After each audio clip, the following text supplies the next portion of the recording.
할렐루야. 주의 말씀이 저와 여러분의 삶 가운데 응답이 되고 길이 되고 그리고 저와 여러분을 붙잡아 주시는 또한 삶이 되기를 주님의 이름으로 부탁을 드립니다. 말씀을 시작하면서 여러분에게 질문을 하나 드려볼까 하는데요. 우리나라는 어떤 나라일까요? 질문이 좀 어렵죠? 우리나라는 어떤 나라일까요? 질문이 좀 갑작스러워서 어려우실 텐데 우리나라는 헌법 1조에 이렇게 돼 있죠. 헌법 1조 1항과 2항에 보면 대한민국은 민주공화국이다. 대한민국의 주권은 국민에게 있고 모든 권력은 국민으로부터 나온다. 많이 듣던 얘기죠. 그리고 작년에 촛불 활동할 때 많이 불렀던 거예요. 대한민국은 이렇게 하면서 노래도 불러가면서 했던 그런 말인데요.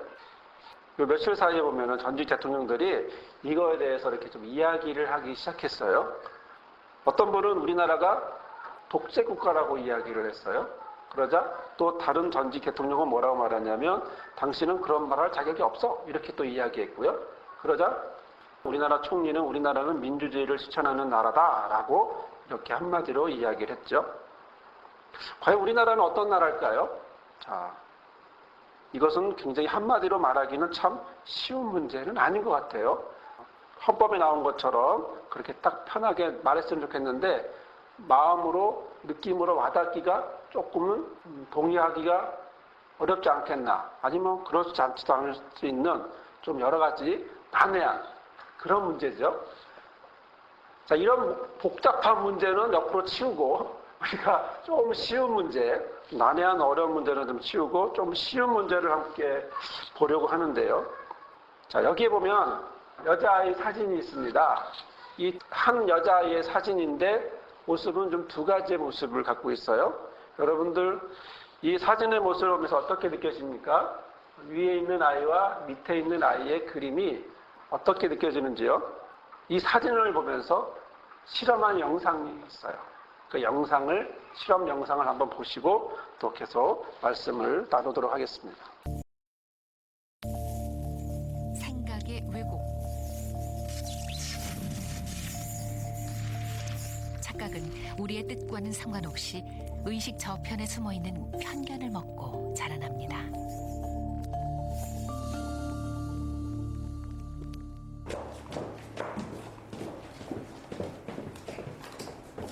낯선 방에 들어온 20대 대학생 5명. 탁자 위에는 한 아이의 사진이 놓여 있습니다. 실험의 목적을 숨긴 채 5명에게 사진을 보게 합니다. 사진 속 효은이는 부유한 집에서 넉넉하게 자란 아이처럼 보입니다.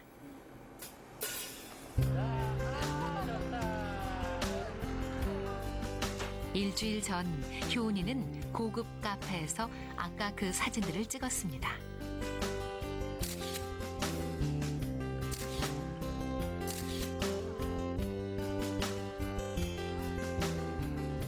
같은 날 후미진 골목길에서 혼자 놀고 있는 효은이. 이 모습도 사진에 찍힙니다.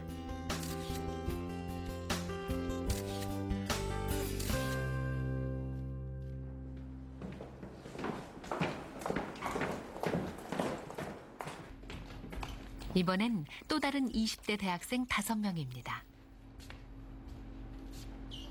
이 5명은 후미진 골목길에서 찍은 효은이 사진을 봅니다. 아까와 장소만 다를 뿐 얼굴도 옷차림도 똑같은 효은이. 그러나 사진 속 효은이는 왠지 가난해 보입니다.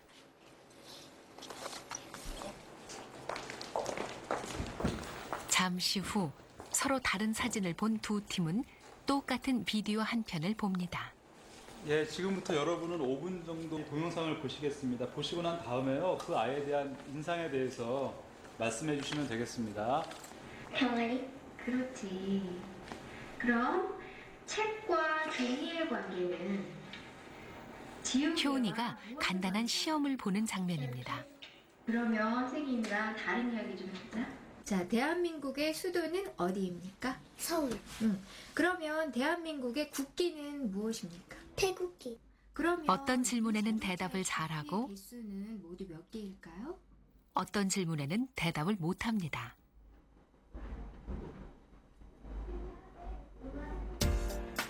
합해서 12대. 두 팀은 시험을 보고 있는 효은이를 어떻게 평가할까요? 먼저 사진 속에 부유한 효은이를 보았던 5명입니다. 그 아이가 몇 퍼센트 정도 정답을 맞춘 것 같으세요? 한 80%? 충분히 대답할 수 있는 거는 다 잘했던 것 같아요. 네, 자기 생각을 잘 말하는 좀 활발하고 애들을 그러니까 좀 리드하는 좋은 환경에서 자란 것 같은 느낌을 많이 받았고요. 이번엔 사진 속에 가난한 효은이를 보았던 5명에게 물었습니다. 40, 30? 초등학교 2학년이라는 거 비해선 좀 지식이 많이 딸리는 것 같았어요. 이렇게 뛰어나게 잘하고 그런 것 같진 않아요. 발달이 좀 미숙하지 않았나. 많이 배우질 못해서 이렇게 말을 잘 못하는 것 같은 그런 인상을 좀 받았거든요. 그러면 오후 6시간 어떻게 이럴 수 있죠?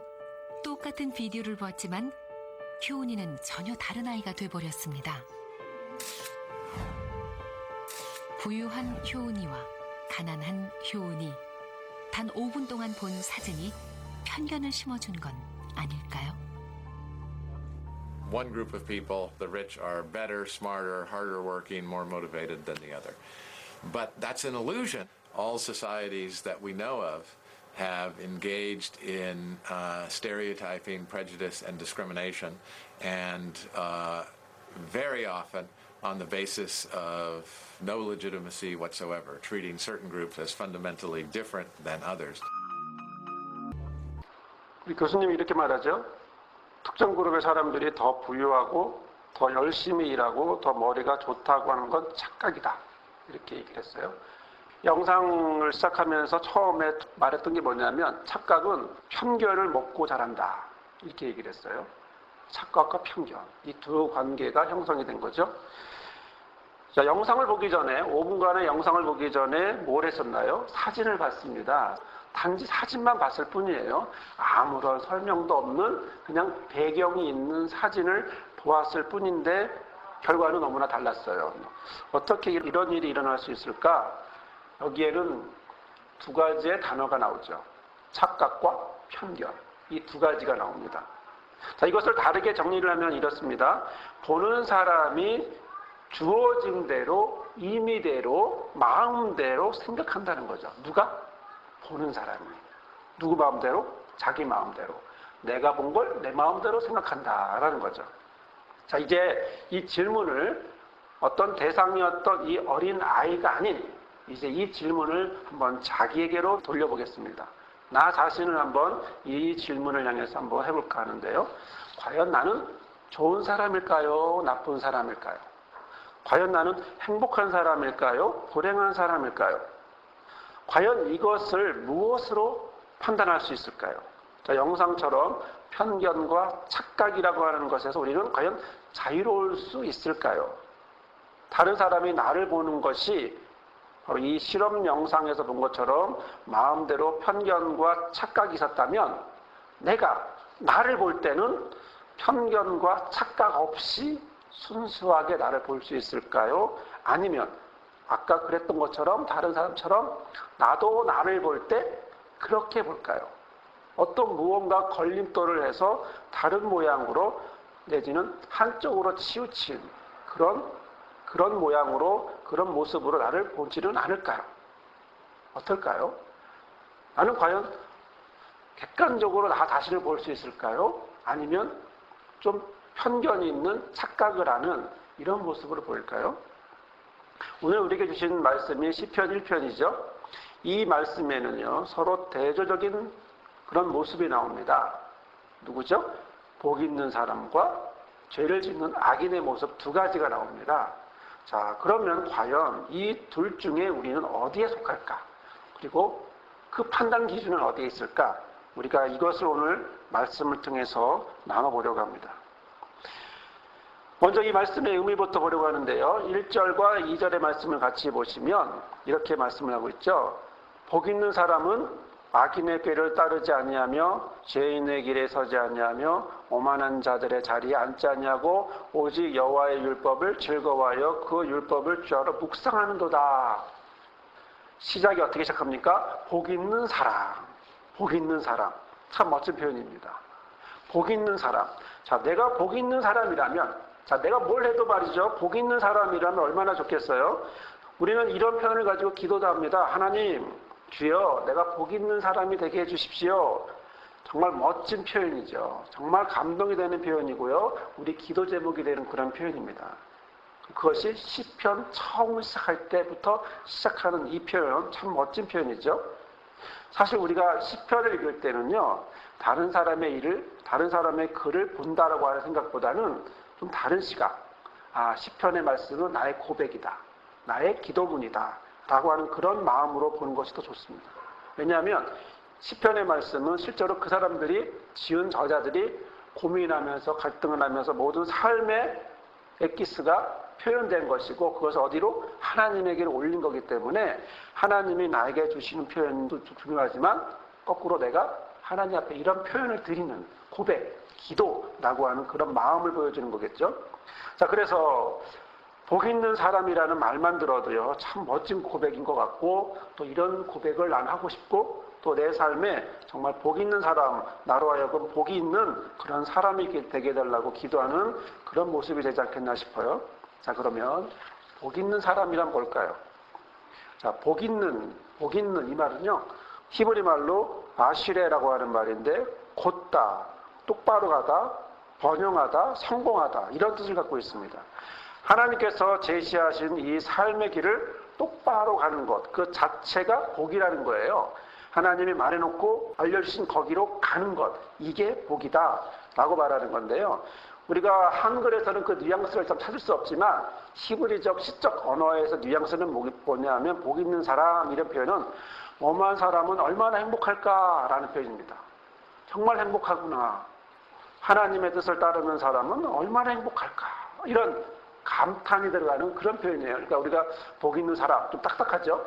번역을 하니까 이 감흥이 좀 떨어지지만 여튼 히브리적 뉘앙스는 정말 행복하구나 이런 뜻을 갖고 있어요. 자, 그러면 우리가 구체적으로 복 있는 사람의 삶은 어떠한지 우리가 한번 살펴보려고 합니다. 첫째는요, 악인과 같지 않다. 악인과 같지 않다라고 말합니다. 여러분 말씀을 보면요, 1절의 말씀을 보면 악인은 과정이 있습니다. 이 과정을 밟아가는 게 악인의 모습이에요. 여기에는 세 가지의 모습이 있고 여기에는 점층적인 과정이 그려져 있는데 첫 번째로 나오는 악인의 모습은 뭡니까? 악인의 꾀를 쫓는다. 꾀라고 하는 게 뭘까요? 꾀라고 하는 건 여기서는 지혜를 말하는 게 아니고 중상모략과 같은 거예요. 좀 사기적인 잔머리 이런 뜻을 갖고 있습니다. 즉 부정적인 의미로 쓰였기 때문에 좋은 것이 아니라 빠른 성공을 위해서 옳은 것을 포기하는 이런 얘기예요. 악인의 꾀를 쫓는다라고 하는 건 귀가 가볍고 솔깃하다라고 하는 거겠죠. 잘 넘어간다는 거예요. 그럼 두 번째로 죄인의 길에 있다라고 하는 건 뭘까요? 죄인의 길에 있다. 죄인이라고 하는 말은 하타라는 말인데 벗어났다, 빗겨나간다라는 겁니다. 자, 복이 어디라고요? 하나님이 정해놓은 곳이라고 그랬죠. 근데 죄인은 하나님이 정해놓은 거기서 빗나갔다. 삶의 목표가 다른 것이다. 관역이 다르다라는 거예요. 그러다 보니까 거기에 또 서 있다 그랬어요. 이거는 고정되어 있다라고 하는 것이고 움직이지 않는다라는 거죠. 한번 쉽게 표현하면 늪에 발이 빠져 있는, 발이 좀 빼기 힘든 그런 모습이에요. 자, 그런데 이번엔 세 번째가 뭐가 나옵니까? 오만한 자가 나옵니다. 오만한 자, 이건 레침이라고 하는 말인데요. 입을 삐죽거린다라는 모양인데 조롱한다는 뜻이에요. 오만, 즉 적극적으로 죄를 짓고 하나님이 말하는 진리와 공의를 조롱하고 더 나아가서는 순종하는 사람들을 비난하는 그런 모습을 갖고 있는 건데요. 그러면 그 동사를 보면 아예 거기에 어떻게 보고 있습니까? 주저앉았어요. 주저앉아서 전혀 나올 생각을 하지 않아요. 자, 여기에 무엇이 있냐면 놀라운 것은 이 세 가지가 점층적이라는 거예요. 확대된다는 거죠. 간단히 거기서 멈추는 것이 아니라 악인에게가 좀 추상적이고 약한 모습이고 생각만 하는 그런 거라면 죄인은 뭐냐면 구체적인 행동과 장소가 말해지고요. 또 오만한 자는 돌이킬 수 없는 그런 모습이에요. 상대까지 비난하는 모습으로 점점 확대되죠. 동사도 마찬가지입니다. 동사도 어떻게 합니까? 거기에 따르고 서고 앉아버리죠. 이 말은 뭐냐면 움직일 수 있지 않고 서버리는 것이 아니라 아예 주저앉아버리는 이런 모습이에요. 그러니까 결국에는 죄와 악이라고 하는 이런 모습을 점점 강해진다라는 표현이죠. 점점 강해져서 돌아올 수 없는, 돌이킬 수 없는 그런 모습이에요. 이걸 현대적인 표현으로 말하면 뭐로 표현할 수 있을까요? 이걸 현대적으로 표현한다면 중독이죠. 중독이 이런 표현이에요. 실제로 중독은 이런 과정들을 거칩니다. 처음에는요, 가볍게 시작하죠. 부담 없어요. 언제든지 발을 뺄 수 있을 거라고 생각해요. 시간이 지나면서 발이 점점 거기에 굳어요. 빠져요. 굳어요. 더 이상 나오지 않아요. 시간이 갈수록 처음에는 가볍게 회피하기 위해서, 쾌락을 쫓기 위해서 선택을 했는데 시간이 갈수록 빠져나오지 못하고 영영 거기서 벗어나지 못하는, 그래서 나는 여기서 벗어날 수 있어. 언제라도 나는 할 수 있어. 그만두면 그만두라고 하면 그만둘 수 있어. 라고 말했지만 실제로는 점점 거기에 수렁에 빠지다 보면 나올 수 없는 거죠. 이걸 쉽게 표현하면 이런 표현이 있는데요. 사람이 술을 먹고 술이 술을 먹고 그 다음 뭐예요? 술이 사람 먹죠. 이런 표현이에요. 그래서 오늘 1편 1절에 있는 이런 악인의 모습의 과정은 바로 이런 중독의 과정, 죄의 과정이지만 현대적으로 표현하면 중독의 과정으로 이렇게 가고 있는데, 그래서 정말 발이 빠지지 않는 이런 모습을 하고 있는데요. 그러면 복 있는 사람은 어떻게 할까요? 이 점층적인 죄의 모습, 중독의 모습, 악의 모습에서 어떻게 할까요? 안 따른다는 거죠. 거기 안 간다라는 거예요. 처음부터 1단계, 2단계, 3단계라면 거기 아예 가지 않고 수동적으로도 끌려가지 않고 오히려 어떻게 정반대. 하지만 어느 게 더 편합니까? 그쪽으로 가는 게 더 몸이 더 편하겠지만 그것을 하지 않고 어떻게 해요? 2절의 말씀을 보니까 오직 여호와의 율법을 즐거워하며 그 율법을 주야로 묵상하는 도다라고 말씀하고 있습니다. 율법이 뭡니까? 토라예요. 토라라고 하는 건요, 화살을 쏘거나 어떤 물건을 던져서 어떤 가리키는 걸 얘기해요. 즉 방향을 얘기하고요. 모르는 사람한테 바른 방향을 제시해 주는 것, 또 그릇되게 행동하는 사람에게 올바른 걸 알려주고 교훈해주고 이런 규범을 말해주는 거예요. 즉 율법이라고 하는 것은 모호하지 않아요. 분명하죠. 그래서 참과 거짓을 분명하게 갈라주는 척도이기도 하고 기준이기도 하죠. 자, 그런데 오늘 말씀을 보니까, 2절의 말씀을 보니까 그 기준이, 그 율법이 어떻게 해요? 즐겁대요. 자, 여러분 생각해 봅시다. 여러분, 법을 즐겁게 지킵니까? 억지로 지킵니까? 우리가 길 가다 보면 경찰 보면은 뜨끔하죠. 괜히 뭐 하나 걸릴 것 같지 않아요? 이런 불안감을 우리가 갖고 살아가거든요. 이게 우리 모습이잖아요. 자, 그런데 오늘 말씀을 보니까 법이 즐겁대요. 좀 난해하죠. 이해가 되지 않는 그런 모습이죠. 법을 억지로 지키는 거죠. 어떻게? 즐겁게 지킬까? 좀 이해하기 힘듭니다. 어떻게 해결하길래 이랬을까요? 그것은 바로 그 다음의 말씀에 기록된 것을 보면 알 수 있습니다. 그것은 주야로 묵상하기 때문에 그게 즐겁다라는 거예요. 무슨 말씀이냐면 묵상한다. 이 묵상이라고 하는 말은 뭐냐면 계속 중얼거리다 되죠. 중얼. 자, 중얼거리려면 뭐 해야 돼요? 암송을 해야죠. 암송을 해야 중얼중얼거리는 거죠. 이 묵상하는 모습을 보면서. 그래서 율법은 글로 되어 있는데 그 글로 되어 있는 것을 읽고 암송하고, 그래서 복 있는 사람은 율법을 중단 없이 계속해서 입으로 되뇌면서 암송하고 또 어디에? 마음에, 머리에, 삶에 새기는 거예요. 그러니까 기준이 되고 바른 의미가 되고 방향이 되고, 아, 내가 이렇게 가야 되는구나 라고 알게 되는 거죠. 초반에 대한민국의 헌법에 대해서 말했지만 헌법이라고 하는 것이 글로 써놨다고 되는 게 아니죠. 어떻게 해야 되는 거죠? 지켜야죠.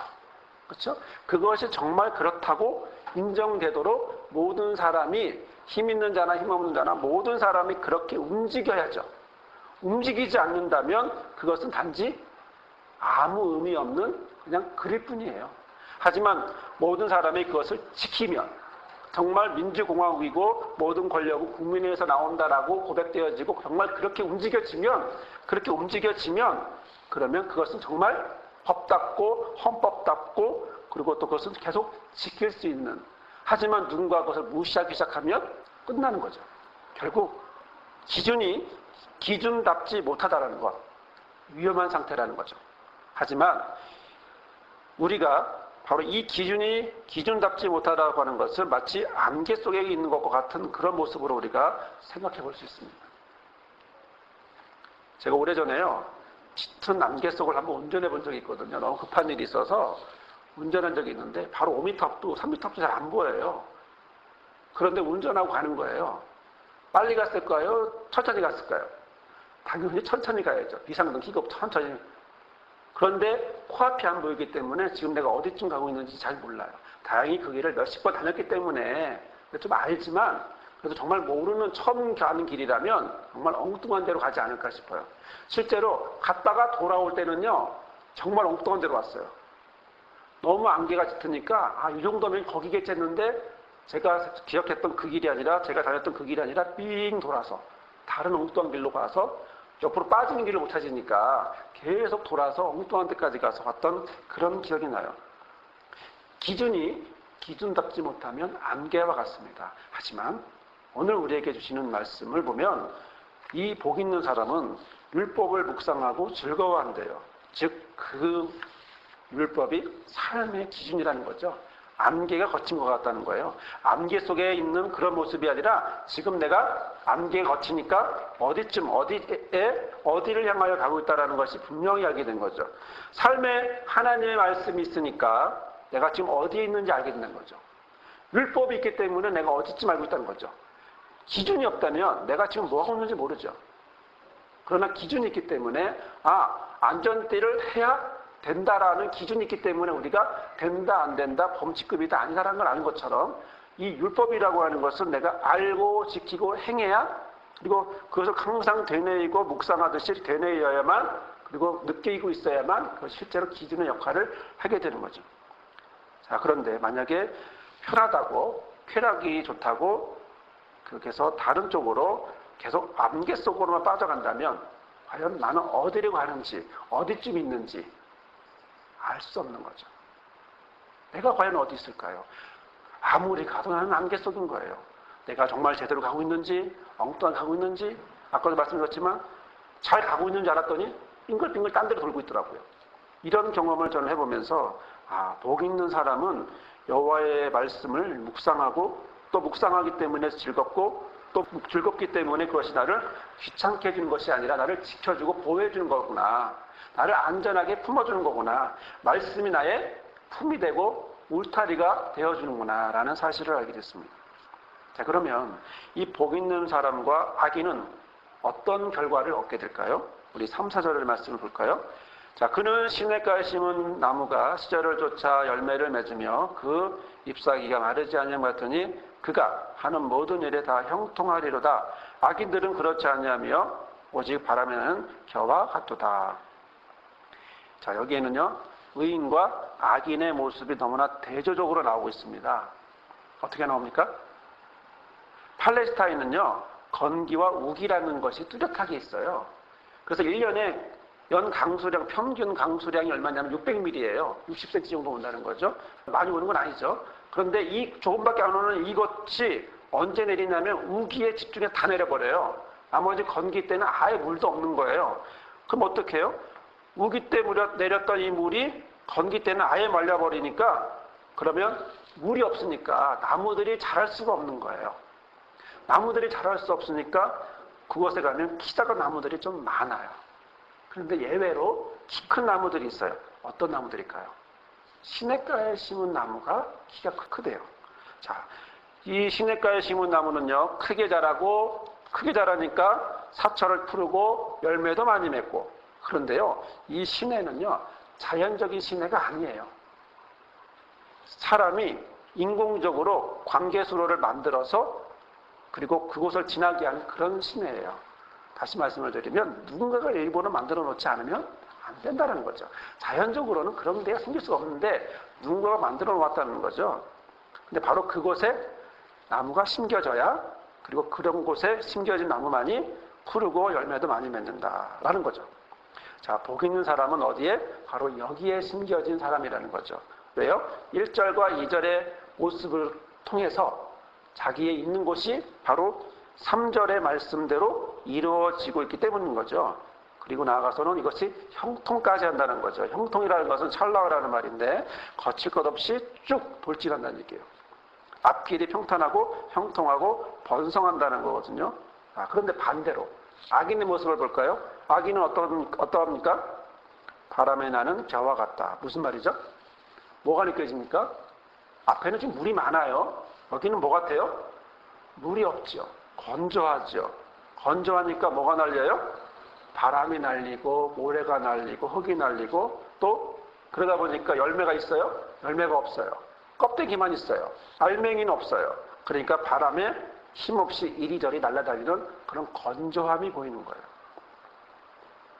이런 복 있는 사람과 악인의 차이는요, 최종적으로 다른 길을 갖게 되죠. 5절과 6절의 말씀 보면 이렇게 말씀하고 있습니다. 그러므로 악인들은 심판을 견디지 못하며 죄인들이 의인의 모임에 들지 못하리로다. 무릇 의인들의 길은 여호와께서 인정하시나 악인들의 길은 망하리로다. 자, 언제 이런 일이 납니까? 자, 언제 이런 일이 일어나죠? 심판 때라고 말씀하고 있습니다. 악인들은 심판 때 어떻게 해요? 이 마지막 때에 어떻게 해야 된답니까? 그전에는 몰랐지만 겨가, 그리고 그 속이 있는지 없는지 몰랐던 그 겨가 결국 마지막 때에는 그 결과가 보여지게 되고, 평상시에는 몰랐던 그것이 겉모습만 봐서는 전혀 알 수 없었던 그것이 이제는 속이 비었다라는 것을 그때 알게 되면서 바람이 불면 키질하듯이 그대로 날아가 버리는, 마지막 심판 때 모두 날아가 버리는 그런 모습이 되죠. 왜요? 견딜 수가 없기 때문이라는 거죠. 그래서 의인들의 모임에도 갈 수 없다라는 겁니다. 하지만 의인은 달라요. 복 있는 사람의 모습은 좀 달라요. 의인의 모습은 어떤 모습입니까? 여호와께서 인정하신다라고 되어 있습니다. 인정. 자, 인정한다는 얘기는 야다라는 말인데 이것은 안다라는 겁니다. 영어로 know예요. 안다라는 말이에요. 그 단순히 피상적으로 아는 게 아니고요, 구체적으로 아는 거예요. 이 사람에 대해서 너무나 정확히 알고 있는 거예요. 우리 성경에서 보다시피 머리카락도 세신바에 되시다는 것처럼 하나하나 시시콜콜하게 내가 모르는 것까지도 그분은 다 알고 있다라는 거예요. 그래서 그런 하나님의 경험, 하나님의 그런 모습이, 그런 인정하는 그런 모습이 나는 잘 몰랐지만 그러나 하나님이 내가 복 있는 자의 모습을 할 때마다 체험적으로, 인격적으로 이렇게 해나가는 것을 볼 수가 있는데, 이것은 결국 친밀함, 나보다 나를 더 잘 아시는 분, 그가 나를 어떻게 해요? 인정한다, 안다라는 거죠. 1절부터 6절까지 이렇게 보면서 좀 딱딱했죠? 설명하다 보니까 좀 딱딱하지만, 그러나 우리가 과연 그러면 1절부터 6절까지 시편 1편에 있는 복 있는 사람과 악인이라고 하는 이 대조적인 표현이 점점 악인은 하나님과 멀어지고 메마르고 속빈 그런 겨와 같고 심판 때는 견디지 못하고 망하는데, 복 있는 사람은 악인의 길도 가지 않고 여호와의 물법을 묵상하고 즐거워하고 항상 풍요롭고 율법을 열매를 맺으며 하나님이 안다라고 하는, 인정한다라고 오늘 1절에 6절까지 말씀하고 있는데요. 그러면 중요한 것은 뭐냐면 저나 여러분이 과연 이 대조적인 모습 중에 어디에 속할까요? 자, 시편에 있는 1편에 있는 이 말씀이 쭉 설명한 것까지는 좋은데 중요한 조점은 뭐냐면 나는 A일까요? B일까요? 나는 복이 있는 사람일까요? 악인일까요?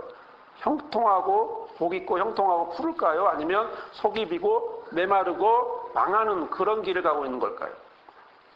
하지만 우리가 좀 더 생각해 보면 단순히 우리를 A냐 B냐라고 말할 수 있겠냐는 거죠. 무슨 얘기냐면 내 안에 선한 것이 있고 악한 것은 없을까요? 반대로 내 안에는 악한 것만 있고 선한 건 없을까요? 뭐죠? 실제로 우리 안에는요, 악한 것도 선한 것도 같이 있어요. 같이 흘러가는 거거든요. 이게 내 모습이고 이게 내 삶의 모습이에요. 그래서 그때그때마다 내가 내 안에서 나오는 그 모습이 어떨 때는 이 모습일 때도 있고 어떨 때는 저 모습일 때도 있는 그런 모습을 해나가고 있거든요. 근데 중요한 건 모른다라는 거죠. 내가 내보내고 있는 게 실제는 좋은 거라고 그렇게 느껴지고 있어요. 텔레비전 프로 중에 우리 아이들이 달라졌어요 라고 하는 프로가 있습니다. 그 프로그램을 이렇게 쭉 보고 있으면 내용이 처음엔 어떻게 시작하냐면 아이 때문에 엄마가 참 힘들다. 부모님이 참 힘들다. 이렇게 얘기가 흘러가거든요. 그러면서 이제 엄마가 아이한테 어떻게 해주는지에 대해서 보여주고 있는데 실제로 엄마는 어떤 마음으로 주고 있죠? 어떤 마음으로 아이한테 대하고 있죠? 좋은 거 주려고 계속 하고 있어요. 그런데 아이는 거절해요. 싫어해요. 예를 들어 아이가 밥을 안 먹어요. 그러면 밥 속에 뭘 넣죠? 반찬. 애가 싫어하는 반찬을 숨겨놓고 먹여요. 그럼 아이가 먹고 느끼죠. 느끼니까 뱉어요. 뱉으니까 엄마한테 또 혼나요. 그러면 그 시간이 행복한 시간이 아니에요. 뭐 이런 상황으로 계속 오다 보니까 아이는 밥 안 먹는 아이, 엄마는 그 아이를 계속 먹이려고만 하는 아이. 뭐 이런 식의 모양이 되거든요. 자, 그런데 놀라운 건요, 그 다음 장면이죠. 그런 모습을 카메라가 찍고 그 찍었던 그 모습을 다시 엄마에게 보여줘요. 당신의 교육 방법이 이렇습니다. 라고 보여주면 엄마는 울어요. 왜요? 나는 좋은 거 주는 줄 알았어요. 근데 내가 주는 게 좋은 게 아니었네요. 이 모습이라는 거죠. 너무 마음이 아픈 거예요. 나는 실제로 좋은 걸 주고 싶었는데 아이한테 설명을 듣고 영상을 보니까 아이한테 주는 건 의도는 좋았는데 실제로는 좋은 게 아니었다라는 사실을 알게 되죠. 그래서 그걸 바꾸면 이제 아이가 서로 관계가 좋아지는 그런 관계가 형성되는 걸 보게 됩니다. 실제 우리는요, 우리 자녀들에게 또는 남편에게, 아내에게, 다른 사람들에게 이렇게 대할 때가 많습니다. 내가 주는 것은 참 좋은 거야. 그런데 받는 사람은 전혀 좋은 게 아니죠. 물론 받는 사람이 맞다 이런 얘기를 하는 건 아닙니다. 그 주는 사람이 틀리다 얘기하는 게 아니라 우리는 이런 가운데 내가 무엇을 주고 있고 상대방이 무엇을 받고 있는지 모르는 채 나는 주고 있고 또 그것 때문에 힘들어하고 있다는 걸 보여주고 있는 겁니다. 자, 그런데 오늘 말씀을 보니까요. 복 있는 사람은 어떤 모습을 보고 있을까요? 복 있는 사람은요. 자기가 무엇을 하고 있는지 알고 있습니다. 왜일까요? 왜 할까요? 어떻게 할까요? 뭘로 그것을 알 수 있을까요? 그건 율법을 주야로 묵상했기 때문이에요. 주야로 묵상했기 때문에 그것이 어떻게 됩니까? 즐거워진 거죠. 즐거워지니까 그것이 내 삶의 기준이 된 거죠. 내 삶의 기준이 되니까 방향이 된 겁니다. 방향이 되니까 옳고 그름을, 좋고 나쁨을 내가 구분할 수 있게 된 거죠. 내가 그냥 안개 속에 있으면 답답했는데 이제 안개가 거치고 이것이 옳다, 그러다, 좋다, 나쁘다라는 걸 알게 되니까 조절하게 되고 깨닫게 되고 조절하게 되고 또 변화하게 되고 그리고 줘야 될 것과 안 줘야 될 것을 구분할 줄 아는 그런 기준이 어디서? 율법에서 알게 된다는 거죠. 내가 지금 어디에 있다? 또 내가 지금 어디로 가고 있다라는 사실을 알게 되는 거죠. 자, 그러면 나는 복 있는 사람을 선택하고 악 있는 이런 모습을 제거해야 될까요? 내 삶에서 이 두 가지 모습이 내 안에 있다면 그러면 나는 복 있는 모습만 가려고 하고 악한 모습은 제거해야 될까요? 물론 내가 원하는 것은 그런 모습이에요. 하지만 살다 보면 이 나의 부족하고 연약한 이 모습이 사라지느냐? 안 사라져요. 끝까지 나와 함께하고 있는 걸 느껴요. 내 안에서 악한 것을 완전히 제거하고 싶고 다시는 그것을 없애고 싶은데 계속해서 그래서 복 있는 사람으로만 살아가고 싶은데 실제로는 그렇지가 않아요. 놀라운 비밀이 바로 여기에 있습니다. 내가 없애고 싶은 그 모습을 내가 깨달을 때 내가 신기하게도 내가 그 복 있는 자리로 가게 된다라는 사실. 즉 하나님이 알고 인정하는 그 자리가 있는 거죠. 말이 좀 난해하죠. 예를 들어 이런 겁니다. 제가 고무줄을 준비했는데요. 자, 고무줄의 특성은 뭐죠? 다시 돌아온다. 자, 악인의 특성은 뭐죠? 내 것을 버리지 않는다. 이런 거죠. 다시 돌아가려는 거죠. 자, 그러면 다시 돌아가는 이런 고무줄의 특성, 당기면 당길수록 힘든, 살짝 당기면 괜찮은데 많이 당기면 많이 당길수록 더 고통이 생기게 하는, 손가락을 아프게 하는 이런 고통이 있는 이 고무줄, 과연 어떻게 해야 될까요? 그러면 이 고무줄의 탄력성을 없애버릴까요? 없애면 고무줄인가요? 아니라는 거죠. 그럼 어떻게 되나요? 이 고무줄의 탄력성을 이용하는 거죠. 그게 뭘까요? 그게 묶는 거예요. 묶으면 그 자체로는 그냥 가만히 있지만 어떻게 해요? 고무줄을 이용하니까 머리를 묶을 수도 있고 뭔가를 묶을 수도 있고, 그리고 어떤 걸 고정시킬 때 고무줄을 사용할 수도 있는 거죠. 다시 말씀을 드리면 뭐냐면, 내 안에 버리고 싶은 악한 것들, 죄된 것들, 약한 것들이 있지만 이것들을 버린다고, 없앤다고 없어지는 게 아니라 바로 그곳에서 그것을 다시 어떻게 복의 자리로, 그것을 다시 옳고 그름을 아니까 단점이 다시 장점으로 강화되고 승화될 수 있다고 하는 사실을 우리가 간단한 고무줄에서도 볼 수 있다시피, 오늘 내 모습에 내가 버릴 수 없는 약한 모습이 있다면 그 약한 모습을 내가 버리는 것이 아니라 없애려고 내 살 깎듯이 깎아내려고 하는 게 아니라 어떻게 해요? 그것을 활용하는 거죠. 왜요? 거기에 내 약함이 있고 거기에 다시 은혜가 있습니다.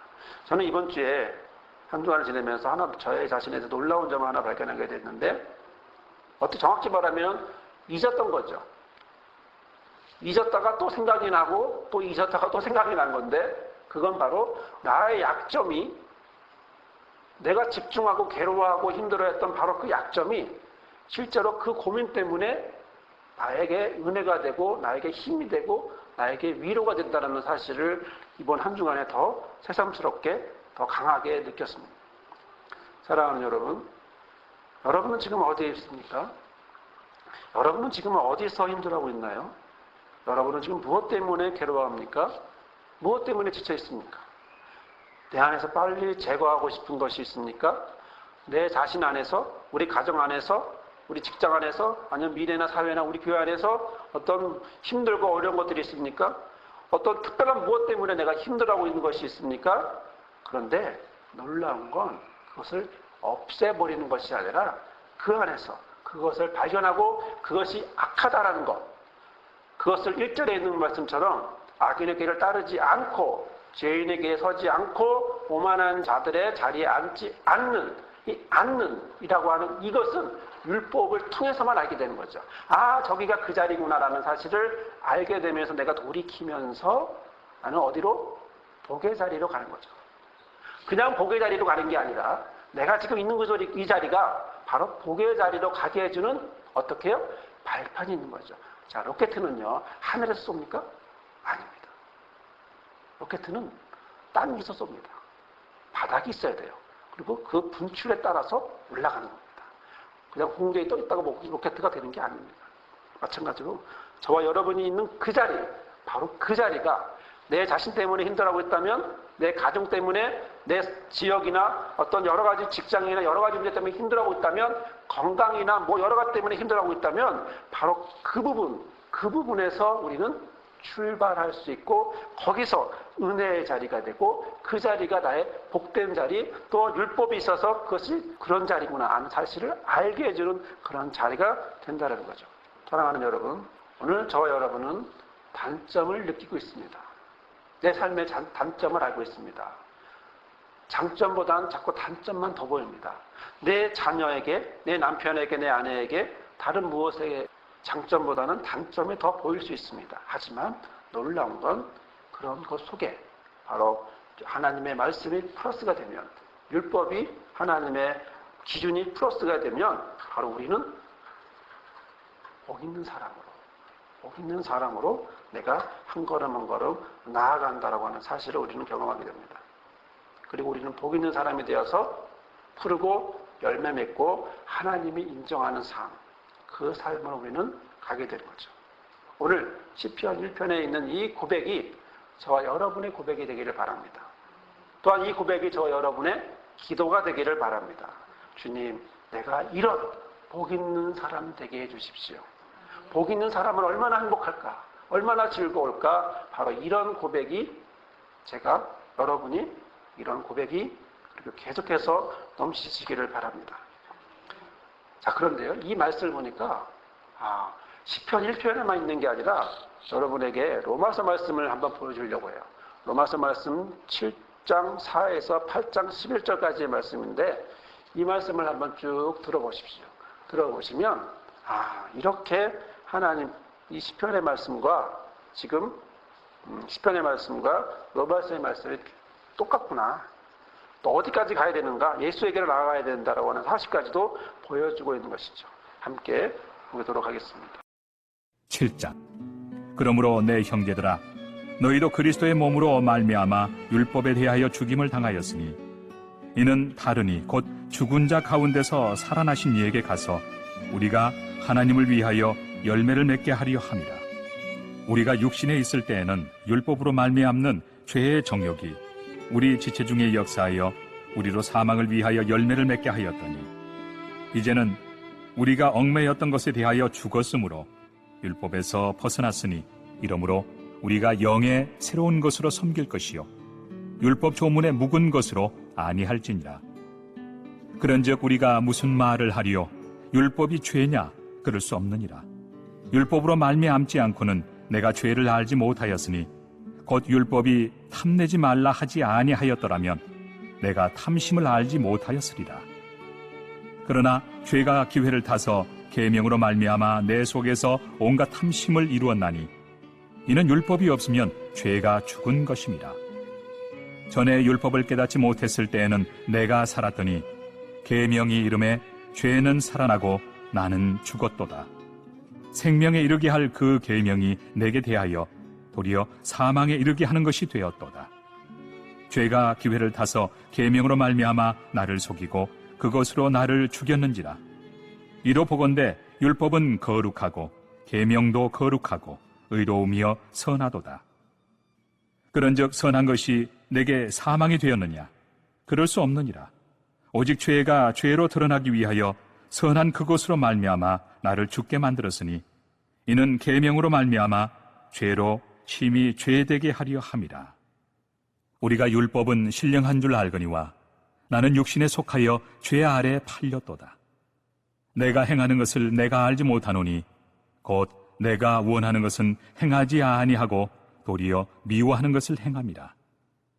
만일 내가 원하지 아니하는 그것을 행하면 내가 이로써 율법이 선한 것을 시인하노니 이제는 그것을 행하는 자가 내가 아니요 내 속에 거하는 죄니라.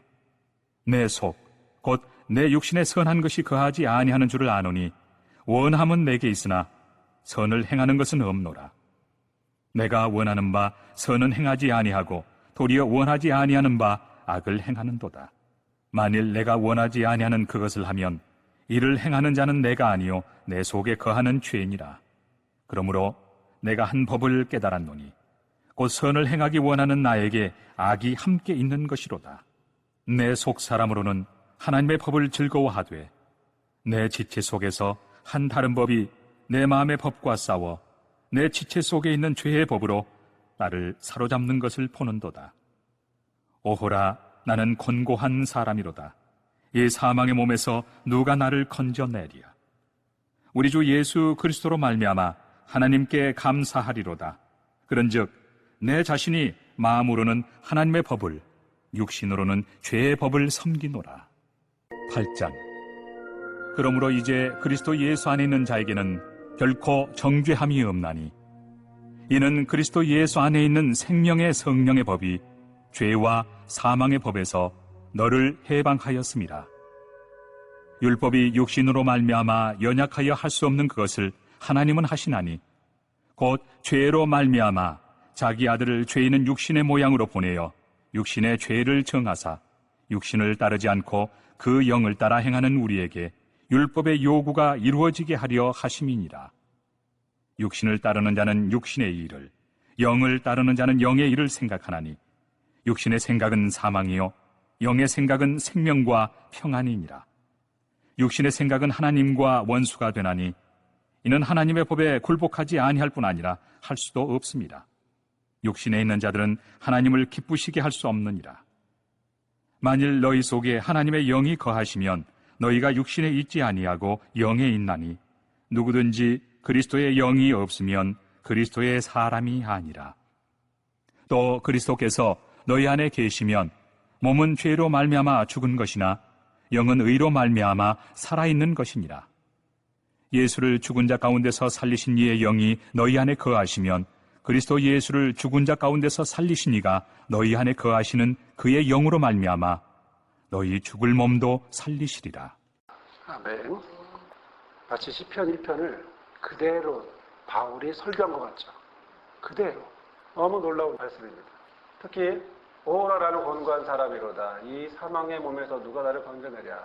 우리 주 예수 그리스도로 말미암아 하나님께 감사하리로다. 그런즉 내 자신이 마음으로는 하나님의 법을, 육신으로는 죄의 법을 섬기노라. 하지만 예수를 죽은 자 가운데 살리신 이의 영이 너희 안에 거하시면 그리스도 예수를 죽은 자 가운데 살리신 이가 너희 안에 거하신 그 영으로 말미암아 너희 죽을 몸도 살리리라. 아멘.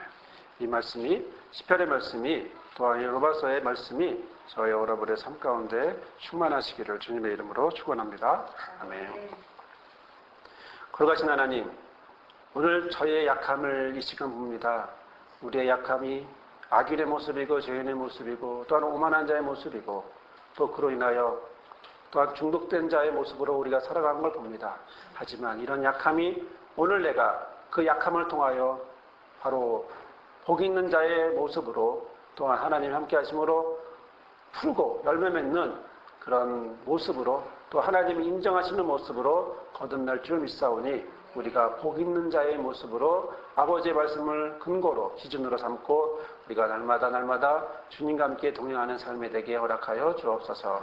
우리를 인도하시니 감사하며 예수님의 이름으로 기도드립니다. 아멘. 사랑의 주님, 연약한 우리의 삶의 모습 가운데 함께 하셔서 우리가 홀로 있지 않고 우리가 약한 자로 연약한 자로 중독된 자로 살아가지 않고 힘들어 지쳐 쓰러지지 않고 오직 복 있는 자의 모습으로 아버지의 말씀을 즐거워하고 묵상하는 자의 모습으로 사철을 푸르게 열매 맺는 자의 모습과 형통한 자의 모습으로 또한 하나님이 인정하시는 그런 모습으로 살아가게 하시니 감사합니다. 우리의 하루하루의 삶이 또한 나 자신도 우리 가족도 우리 모두도 주님 안에서 이러한 모습 되게 인도하여 주옵소서. 이 시간 마음을 들여 예물을 드리고 삶을 드립니다. 받아주시고 그 가정 가운데 손길 가운데 복되게 하시고 물질로나 모든 부분에서 주께서 함께 하셔서 평안과 기쁨이 넘치도록 허락하여 주시고 그 뜻을 그 가정마다 또 한 사람 한 사람마다 목자와 리더로 그리고 주의 뜻으로 함께하여 주옵소서. 이제는 우리 주 예수 그리스도의 은혜와 아버지 하나님의 크신 사랑과 보혜사 성령님의 은혜와 함께하시고 도우시고 인도하심이 오늘 말씀 가운데 우리의 약하고 부족하고 연약한 중독의 모습, 죄의 모습, 악의 모습에서 벗어나 오직 하나님 인도하시는 말씀이 함께하는 복이 있는 자의 모습으로 그래서 푸르고 열매 맺고 형통한 하나님이 인정하는 그런 모습으로 살아가기를 결단하는 우리 모든 성도들 삶 위에 목자들 삶 위에 또한 리더와 앞으로 이끌어갈 모든 자들 우리 교회와 모든 교회 위에 영원히 함께하옵시기를 간절히 축원하옵나이다.